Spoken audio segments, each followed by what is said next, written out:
Russell Brand has just been on YouTube and then on Rumble. I'm holding Bay because he's really very poorly, and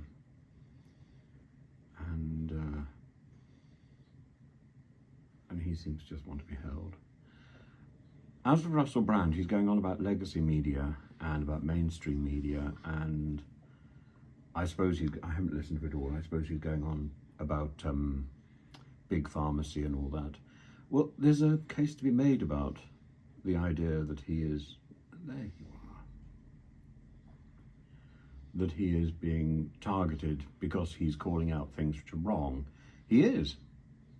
But the problem is he's also a target because he was particularly badly behaved when he was younger, and it doesn't matter whether you have a Damascene experience and a change of heart and then you think, oh yes, I can make my YouTube work by appealing to conspiracy theories and talking about big pharmacy. You've still got to deal with the fact that you behaved appallingly when you were younger, and I cannot get the image of I cannot get the soundtrack of the phone call with Andrew Sachs out of my mind. I cannot get the story of, I think, Topsy, his dog, out of my mind when he was 7. The way you deal with animals tells us a lot about the way you deal with people. And yeah, I'm delighted that Russell Brand has become a better person. But at the same time, this is about reputation and about whether or not we want to be associated with this person. And I must say, I think probably not. Now, the bigger question is why the BBC, hello, and Channel 4 tolerated him for so long, why Channel 4 thinks it's so magnificent in dispatches exposing the Russell Brand problem when it clearly knew about it in the past.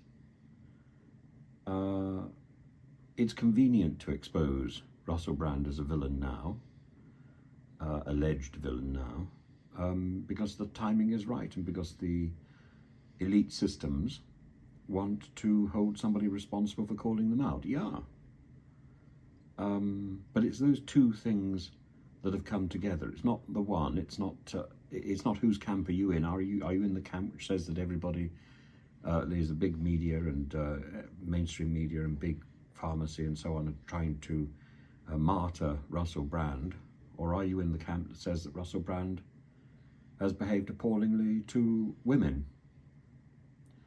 Actually, I think he's behaved appallingly to a lot of people, but the bigger issue is why did the media not call him out? Because it was convenient, because they thought he was a star with actually precious little talent at the time. The talent has emerged since.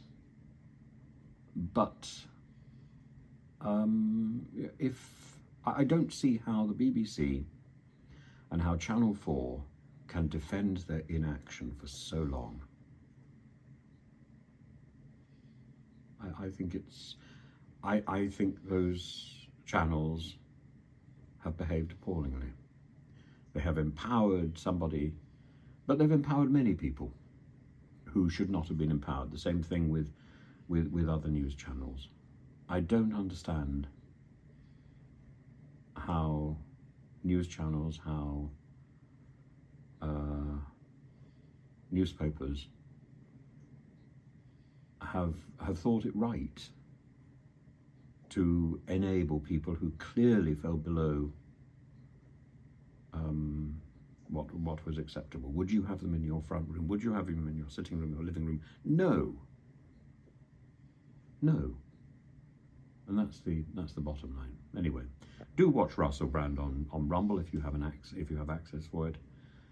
It's all out there this evening, and he's busy doing an ordinary program. He's pretty well approaching this like Dan Wootton, just getting on with normal life. Are you all right? Come on. There we are. So.